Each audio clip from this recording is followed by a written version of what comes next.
임신 중 이제 다빈드 질환에 대한 안전한 약물 사용에 대해서 맡아서 진행을 했었고요. 말씀 들으신 것처럼 각 질환을 선택하는 데 있어서 굉장히 여러 질환이 있어서 이것 중에 이제 10가지만 선택하는 게 사실 쉽지 않았거든요. 그래서 10가지를 선택하는 기준은 일단 다빈도 질환이면서 임산부와 태아미 직접적으로 심각하고 장기적인 영향을 미치는 질환, 그러면서도 예방 가능하고 관리 가능한 질환 중에서 챗GPT와 그동안 마더세이프 데이터를 모은 것과 전문가 자문 회의를 통해서 이제 세 가지 모두 다 포함되면서 저희가 의미 있는 질환 10가지를 임신 중에 뽑아 보았는데요. 그 중에 10가지는 이렇게 당뇨, 고혈압, 그리고 임신성 오조, 감기, 인플루엔자 같은 상기도 감염, 다섯 번째로는 비뇨 생식기 질환 중에 방광염이라든지 질염, 그리고 자가면역 질환, 조기 진통, 조기 양막 파수, 역류성 식도염, 갑상선 질환, 10번째로 우울 장애를 뽑았고요. 이 10가지 장애는 앞에 말씀하셨던 것과 많이 겹치는 부분이 있지만 이제 임신 중에 합병되는 내과 질환도 있고 임신으로 인해서 조금 더 발생률이 높아지는 임신 특이한 질환들도 있어서 이제 그 약물을 사용하는데 안전성과 효과성만 판단할 것이 아니라 임신 중에 이런 질환이 있을 때 어떤 가이드라인을 따라야 하는지도 좀 같이 고려해야 하는 면들이 있어서 그 부분들을 위주로 설명을 드리도록 하겠습니다. 첫 번째는 이제 임신 중 당뇨 질환인데요. 제 슬라이드는 이 질환이 임신 중에 어떻게 부정적인 영향을 미치는지, 그리고 약물 외에 어떤 관리를 할 수 있는지, 임신 중에 사용 가능한 약물은 어떤 것인지, 주의가 필요한 약물 이렇게 나누었는데요. 보통 금기가 되는 약물이라기보다는 특정 약물은 임신 중에 이득이 위험보다 더 높기 때문에 사용을 해야 하지만 이러한 위험은 좀 고려해서 사용해야 된다라는 점들을 고려하여 작성하였습니다. 이 앞에 부분은 대부분 많이 알고 계시는 내용들이어서 본 슬라이드에서는 임신 중 사용 약물에 대한 정보를 주로 말씀드리려고 하는데요. 당뇨 질환에서 제일 먼저 사용되는 이제 약물로는 인슐린과 인슐린 유사체가 있습니다. 인슐린은 태반을 통과하지 않기 때문에 1차 약제로 사용이 제일 많이 되고, 만약에 임신 중에 임신성 당뇨로 진단이 된 경우에는 주로는 이제 식이요법과 운동요법으로 혈당이 조절되지만 그중에 이제 15에서 30% 정도에서는 이런 인슐린이나 인슐린 유사체와 같은 약물요법이 필요할 수 있습니다.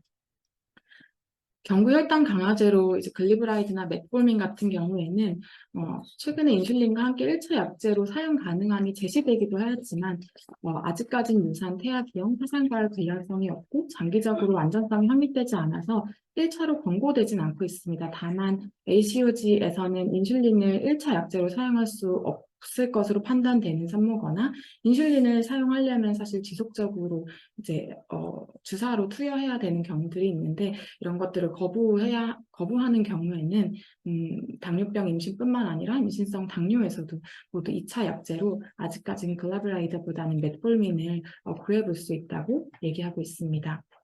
두 번째로 임신 중 고혈압 질환에는 이제 여러 가지 카테고리가 있는데 임신 중에 약물 치료는 지속적으로 만성 고혈압을 치료하는 목적의 항고혈압제, 경구용 항고혈압제와 또 급성으로 고혈압을 조절하고 경련을 예방하기 위한 목적의 약들이 있습니다.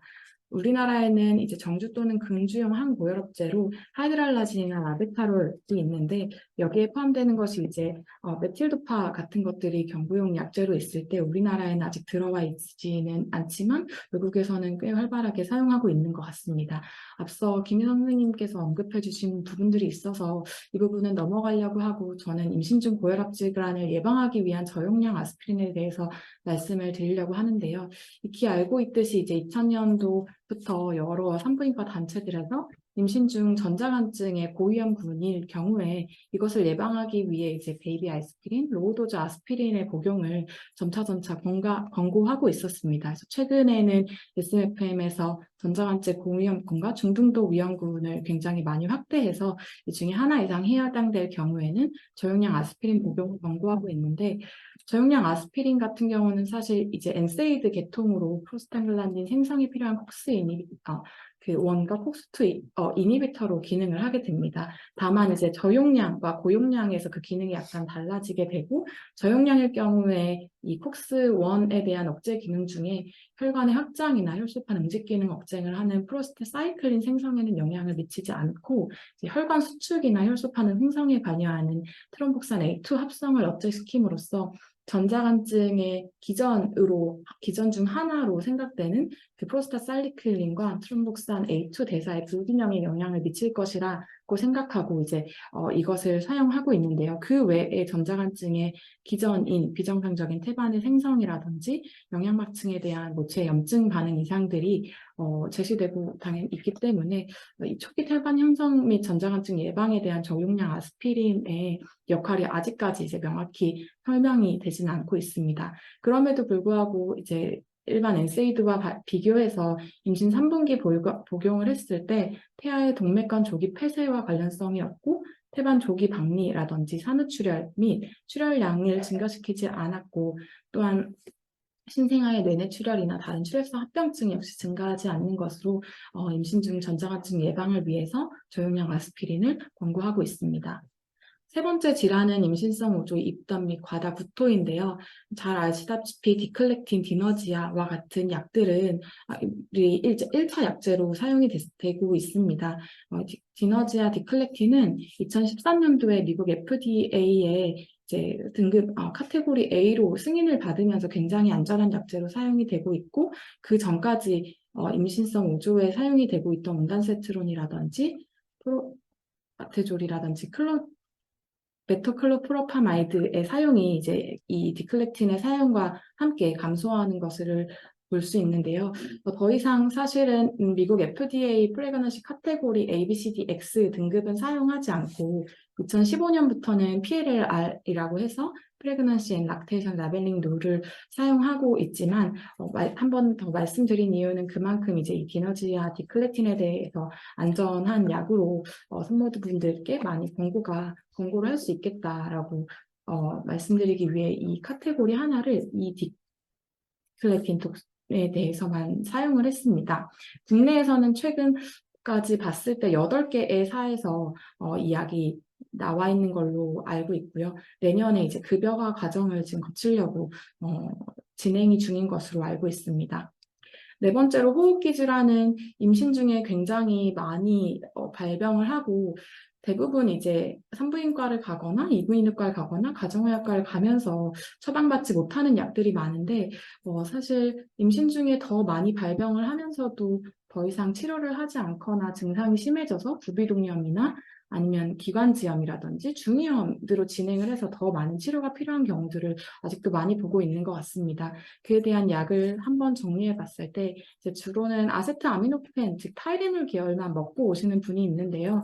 이 약에 대해서 김 선생님께서 언급하신 것처럼 이제 장기간 사용했을 경우에는, 특히 29일 이상 사용했을 경우에 태아 신생아의 주의력 ADHD의 위험도가 조금 더 높아질 수 있는 것으로 알고 있어서 가능하면 3주 이상 장기간 사용하지 말 것을 권고하고 있고, 이 외에 인플루엔자가 굉장히 유행을 하고 있을 때에는 인플루엔자 검사를 하거나 또는 검사를 하지 않더라도 인플루엔자 감염자와 접촉한 히스토리가 있다면 타미플루와 같은 약을 바로 임산부에게 투여할 것을 권고하고 있습니다.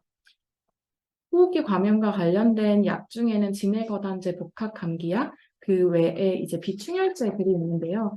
앞서 언급하셨던 내용들이 있어서 조금 넘어가도록 하고, 여기에 저희가 주로 사용하는 약의 이름들이 있거든요. 그래서 이 약들을 보고 사실 저는 이 보고서를 작성하고 난 뒤에 꽤 도움을 실제 임상에서 처방할 때 많이 받았던 것 같습니다.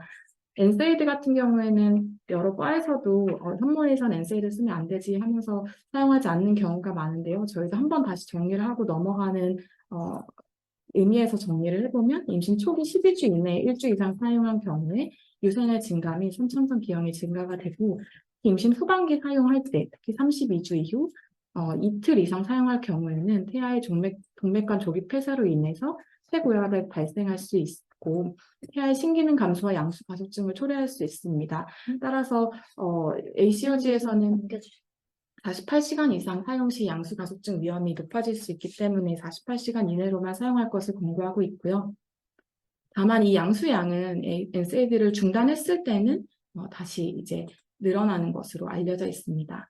방광염과 급성 신우신염에 대해서 사용할 수 있는 약들이 주로 이제 아목시실린, 아목시신 클라브라네이트, 세파 계열 나와 있는데 이 아목시실린 클라브라네이트 같은 경우에는 이따 다시 설명을 드리겠지만은 신생아 괴사성 장염을 증가시킨다는 보고가 있어서 최근에는 사용을 하지 않는 것을 권고하고 있습니다. 각각에 대해서 이제 한 번 더 살펴볼 때 니트로프란토인 같은 경우에는 임산부에서 사용할 수 있는 것으로 되어 있긴 하지만 이제 인간에서 사용하는 고용량을 동물 실험에 도입했을 때 기형이 유발되었고 인간 대상 연구에서는 아직까지 그 기형이 보고되었음에도 불구하고 인과관계가 명확하지 않아서 사용을 해볼 수 있다라고 하고 ACOG에서는 다른 항생제 사용이 가능하지 않을 경우에 임산부의 방광염의 1차 약제로 사용할 수 있다고 하고 있습니다. 그 외에 독시사이클린 계열, 테트라사이클린 계열은 치아의 착색이나 뼈 생성에 영향을 미칠 수 있어서 사용할 수 없고 지렴 같은 경우에는 임신 중에 굉장히 흔하고 이제 조상과의 관련성이 밝혀지고 있지만 임신 중에 지렴에 대한 스크리닝을 하는 것에 대해서는 아직까지 명확한 가이드라인이 있지는 않습니다. 다만 증상이 있는 경우에는 다른데 증상이 있는 세균성 질염, 트리코모나스 질염이 있을 때는 메트로니다졸, 클린다마이네신을 사용할 수 있고 임신 중 가장 흔한 질염 증상인 외연부 및 질칸디다증에서는 국소용법인 니스타틴이나 카네스텐, 더모픽스들을 안전하게 사용할 수 있는 반면에 이제 피오제제인 플루코나졸 같은 경우에는 선천성 기형과의 연관성이 보고되고 있어서 가능하면 국소 제제를 먼저 사용하도록 하고 있습니다. 자가면역 질환은 시간 관계상 넘어가도록 하겠습니다. 저희가 7번째 질환으로 이제 조기 진통과 조기 양막 파수에서 항생제 외에도 프로게스테론, 스테로이드 제제 등 여러 가지 약물을 같이 조사했었는데요. 본 발표에서는 항생제에 대해서만 언급을 말씀하고 넘어가겠습니다. 항생제는 이제 37주 이전 조기 양막 파수가 진단되었거나 GBS 복균자일 때 사용을 할 수 있고 아직까지 양막 파수가 없는 조기 진통 임신부에서는 임신 연장이나 신생아 예후 향상 목적을 치료를 위해서는 권고되지 않고 있습니다.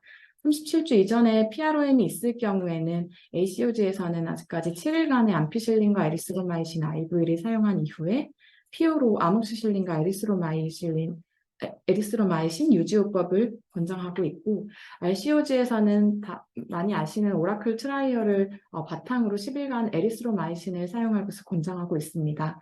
국내 연구진에 의해서 이제 발표가 됐던 세프트리악손, 클라리스로마이신, 메트로니다졸, CCM이라고 보통 부르는 이 약제에 대해서도 기존의 항생제 요법보다 이제 임신 기간이 연장되고 신생아에서 뇌성마비를 포함한 자궁내 양순의 감염도 줄여주는 것으로 보고하여서 사용을 하고 있습니다. 최근에 2020년도에는 그 ACOG에서 에리스로마이신을 사용할 수 없는 경우 아지스로마이신을 대체할 수 있다라고 발표를 하였는데요. 다만 이제 이 오라클 트라이얼을 바탕으로 이제 아목시실린 클라브라네이트 같은 경우엔 아목시실린 단독 제제와 다르게 신생아 괴사성 장염이 증가할 수 있어 사용을 피하라고 하고 있습니다. GBS일 경우에는 첫 번째로는 페니실린과 페니실린 대체약으로 암페실린을 사용할 수 있지만 알러지가 있는 경우에는 세파졸린 그리고 클린다마이신을 사용할 수 있습니다. GBS일 때 더 이상 에리스노마이신은 내성균 때문에 권고가 되지 않고 있습니다. 조기 진통에서 프로게스테론에 대해서 업데이트된 내용만 한 번 더 말씀드리면 기존에는 이제 쇼서빅스이면서 조산의 병력이 없는 경우에는 경질 프로게스테론이 그리고 조산의 병력이 있는 경우에는 IM 프로게스테론이 권고가 됐었는데 최근에 이제 조산 예방에 대한 IM 프로게스테론 효과가 없음이 지속적으로 보고되면서 최근 2023년 미국 FDA에서는 이 승인을 철회하였고 조산 병력이 있는 임산부에서도 경질 프로게스테론 사용을 권고하고 있습니다. 8번째, 역류성 식도염 역시 임신 중에 굉장히 흔한데 이제 라니티드는 아까 말씀드린 것처럼 이 발암성 물질 노출로 인해서 완전히 퇴출되었는데 보니까 최근에 이제 각 국가적인 코호트 연구에서 암 발생을 증가시키지 않는 것 같다라는 연구 결과가 있더라고요. 그럼에도 불구하고 아직까지는 이제 국내에서 더 이상 사용할 수 없고 임산부에서는 더 이상 사용하기 좀 조심스러운 약인 것 같습니다. 그래서 제일 먼저는 파모티딘이 임신 중에 사용이 제일 흔하게 먼저 권장될 수 있고 PPI 제제에 대해서도 임신 중 사용의 안정성에 대한 데이터들이 증가하면서 조금 더 사용을 할 수 있는 것으로 볼 수 있을 것 같습니다. 갑상선 기능 저하증과 갑상선 기능 항진증에 대해서는 사실 이미 이 약들을 반드시 사용해야 됨이 알려지고 있는데 문제는 이제 무증상 갑상선 기능 저하증인 것 같습니다. 무증상 갑상선 저하증일 경우에 이제 미국 갑상선 학회에서는 TPO가 포지티브일 경우에는 약을 사용해 볼 수 있다라고 하지만 아직까지 ACOG에서는 만약에 TPO랑 상관없이 무증상 갑상선 저하증일 경우에는 조금 더 지켜봐도 될 것 같다라고 하고 있고 국내에서는 아직까지 딱 국내 임산부들을 대상으로 한 TSH의 정상치, 권고치가 발표되지 않은 상황입니다. 마지막으로 우울장애 같은 경우에는 임산부가 처음 왔을 때 저희가 히스토리를 하다 보면은 알아서 끊고 오거나 병원에서 알아서 끊고 이미 오신 경우들이 종종 있는데요. 임신 중 우울증을 치료하지 않을 경우에 증가할 수 있는 컴플리케이션에 대해서 말씀을 드리고 이 약의 치료가 얼마나 중요한지를 이제 계속 언급해 주는 것이 중요할 것이라고 생각이 됩니다.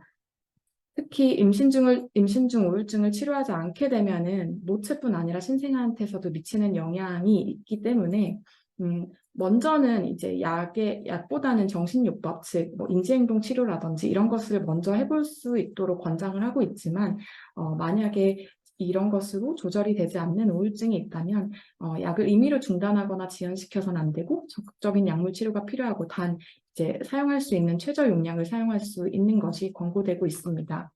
우울증 장애일 때 제일 많이 쓰는 SSRI 계통 중에 파록세틴은 임신 초기 노출 시 태아 심장 기형에 대한 우려로 만약에 이제 사용을 했다라고 한다면 임신 중기 정밀 초음파, 심초음파를 할 것을 권고하고 있고 그러나 최근 보고에서는 이제 파록세틴을 포함해서 항우울제 노출이 심장 기형을 증가시키지 않았다라는 보고가 있습니다. 그 외에 플록세틸이나 설트랄린 같은 약으로 변경해서 사용해 볼 수 있고 만약에 발작이나 폭식증의 병력이 있는 경우에는 임신 중에 부프로피온을 그 외에 사망계 항우울증은 이제 진정 효과가 조금 더 있거나 하기 때문에 이것을 사용해 볼 수 있을 것 같습니다.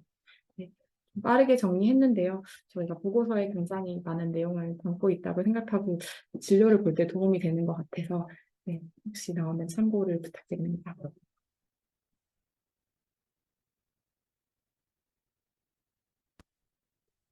네, 우리 오정훈 교수님께서 임신 중 안전한 약물에 대해서 잘 소개해 주셨는데, 사실 임신 중 안전한 약물이라는 게 굉장히 어렵죠. 그렇다고 또 치료를 안 할 수 없는 이제 그런 상황이 되는 것 같은데요.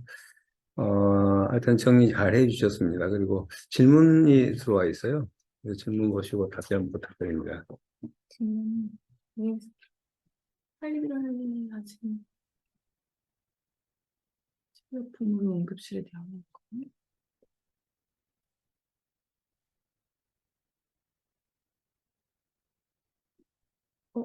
하이드랄라진을 계속 사용하고 있는데 지금 네, 저희도 지금 사용하고 있어요. 네, 네, 한번 더 알아보면 좋을 것 같아요. 네, 알아보도록 하겠습니다. 네, 네. 그다음에 전자증 예방 위해 저용량 아스피린을 복용시킬 시작 주스와 종료 주스가 궁금하고 원티 QD 될지 문의드립니다. 아, 네. 전자증 예방을 위한 저용량 아스피린 복용이 WHO와 ACOG, RCOG 가이드라인마다 조금씩 다르긴 한데 보통 12에서 16주에 시작을 하라고 되어 있습니다. 그래서 이 주스에 시작하는 것이 가장 도움이 될 것 같고 마지막 종료 주스도 36주 또는 분만 출산 시까지라고 다양하게 나와 있는데요. 보통은 36주 6일까지 사용하는 것으로 사용하면 되지 않을까 생각합니다. 아스피린 원티가 저용량 아스피린 60에서 150mg까지 또 연구마다 다양한데 국내에서 사용할 수 있는 아스피린은 100mg짜리 그 단독 제제밖에 없어서 이 약을 사용하면 될 것 같습니다. 외국에는 80mg짜리가 굉장히 그냥 사용할 수 있는 것으로 알고 있습니다. 비임상성 갑상선 저하증은 레보티록신을 사용하는 것이 도움이 되지 않아서 사용하지 말자. 아직까지 그 결론을 잘 모르겠다는 것 같은데요. 그러니까 서브클리니컬 하이포사이로이디즘이 있을 때 TPO 여부에 따라서, 그러니까 항체 여부에 따라서 사용을 하는 것이 미국 갑상선 학회에서는 그 권고를 하고 있어서 사용을 하시는 분도 있고 하지 않으시는 분도 있는데 그 결과를 신생아에 대한 결과를 봤을 때 아직까지 뭐 그 신경 인지행동에 대한 미치는 영향은 크지 않은 것으로 나와 있어서 아직까지도 결과는 명확하지 않은 것 같습니다. 네, 고맙습니다.